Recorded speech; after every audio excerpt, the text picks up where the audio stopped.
Alright, so let's talk about something big. Project Land 813. The Australian government is dropping $376.7 million into long-range fires infrastructure. That's a lot of money, but here's the thing. You can't build a cutting-edge defence capability without a solid foundation, right? Exactly. And this investment is all about creating that foundation. At the core of it are two locations: the Edinburgh Defence Precinct in South Australia and the Puckapunyal military area in Victoria. Both sites will play critical roles in bringing the Army's new long-range capabilities to life. Right. Let's start with Edinburgh. This is where they're building the home base for the new long-range rocket artillery units. We're talking about regimental headquarters, training facilities, vehicle shelters, maintenance workshops, and the whole kit and caboodle. And they're even throwing in living quarters for the troops. So, yeah, a full setup. And it's tailored for these new units, especially since the HIMARS system. Yeah. The truck-mounted high-mobility artillery rocket system. Right, that. HIMARS is set to revolutionise how the Army operates. These systems fire guided rockets with precision and power, giving Australia a land-based strike reach we've never really had before. The infrastructure at Edinburgh ensures that the Army has what it needs to maintain and operate at least one regiment of these advanced artillery pieces. And then there's Puckapunyal, which is more of a training hub for all this hardware. They're adapting and upgrading the existing artillery school there. Think bigger training spaces, better storage, improved maintenance facilities, all geared toward running these new systems properly. But it's not just about the physical facilities. The impact of Land 813 ties directly into Australia's broader defence strategy. It's about modernising how we approach deterrence and readiness. Long-range strike capabilities like HIMARS aren't just new toys, they're critical to strengthening the Army's ability to respond to threats effectively. And with this infrastructure in place, it's like paving the runway for taking defence strategy to the next level. So, building on that idea of taking defence strategy to the next level, all this infrastructure development for Land 813 isn't happening in a vacuum.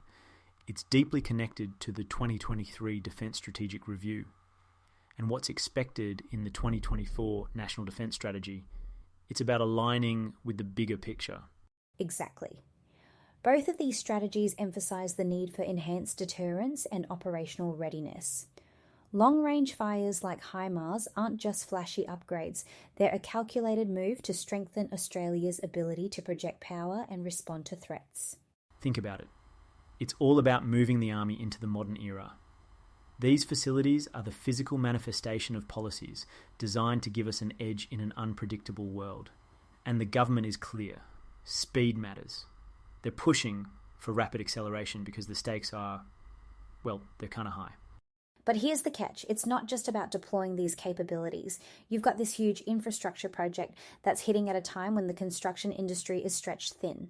South Australia, for instance, is in the middle of a defence construction boom, with projects like the submarine yard at Osborne adding massive pressure on workforce capacity. Yeah, and Adelaide alone is going to need thousands more construction workers during this period. That's not just a hiccup in the timeline. It could be a serious bottleneck. When labour and materials are stretched this thin, costs can spiral and schedules might slip. Every project is competing for the same pool of skilled tradespeople. That's where smart project management comes in. Developers need to really forecast and plan for these challenges, learning from previous projects to avoid pitfalls. Staging workloads, sourcing local talent creatively, even rethinking timelines. It's all about finding ways to keep things on track when conditions aren't ideal. And let's not forget, this isn't just about fixing headaches. If done right, this setup will lay the groundwork for decades of operational success. The Army doesn't just need space to park HIMARS launches. It needs a full ecosystem to train, maintain, and launch these systems seamlessly. That's what this infrastructure is meant to deliver. And speaking of keeping things on track, a project like Land 813 isn't just about getting the infrastructure built for the Army. It's also about creating opportunities for collaboration. Between big players like Lend-Lease and CPB and partnerships with local businesses, there's a chance to turn these challenges into benefits for the wider community, wouldn't you say? Absolutely. These major Tier 1 contractors act almost like hubs. They take on these massive defence contracts and then subcontract out large portions of the work. This means smaller, local businesses can plug in by offering specialised skills or materials. And let's not forget, there are also Indigenous businesses that stand to benefit if the project is managed with inclusivity in mind. Right, and here's where it gets interesting. When local firms join in, you're not just fulfilling some checklist requirement, you're building real relationships. It boosts local economies, creates jobs, and sometimes leads to long-term partnerships that outlast the project itself. And the economic impact is significant. We're talking about hundreds of millions being injected into local markets through wages, materials, and services. Plus, the sheer scale of the defence industry's expansion creates lasting opportunities for apprenticeships, upskilling programs, and career growth within these communities. Yeah, and speaking of skills, this project is going to need a ton of them. Construction, engineering, logistics. The key is making sure those subcontractor roles are filled by people who can really deliver under pressure. I was working on a similar sized project in South Australia, and let me tell you, it was challenging but so rewarding. Coordination was everything.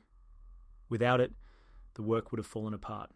That's what gets overlooked sometimes, the complexity of managing all these moving pieces. It's not just about hiring skilled subcontractors, it's about ensuring they're supported, coordinated, and integrated into the larger project. And with construction demand at an all-time high, contractors will need to get creative in keeping those workflows smooth and timelines realistic. Totally. And if done right, it doesn't just help the Army, it helps the entire community. Small businesses grow, skilled trades thrive, and the region gets this ripple effect of economic uplift that benefits everyone. And that's where strategic collaboration really shines. It's about fostering an ecosystem that balances the big ambitions of a project like Land 8113 with the very real needs of local and Indigenous businesses. If everyone involved commits to that vision, the impact could be and should be transformative. All right.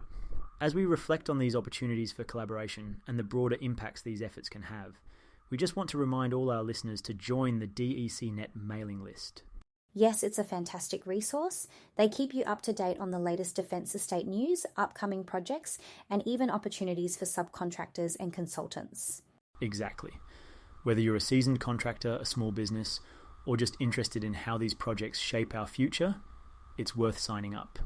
And it's easy to do. Just head to their website and click on the Join Mailing List button. Simple as that. All right, folks, that's it from us today.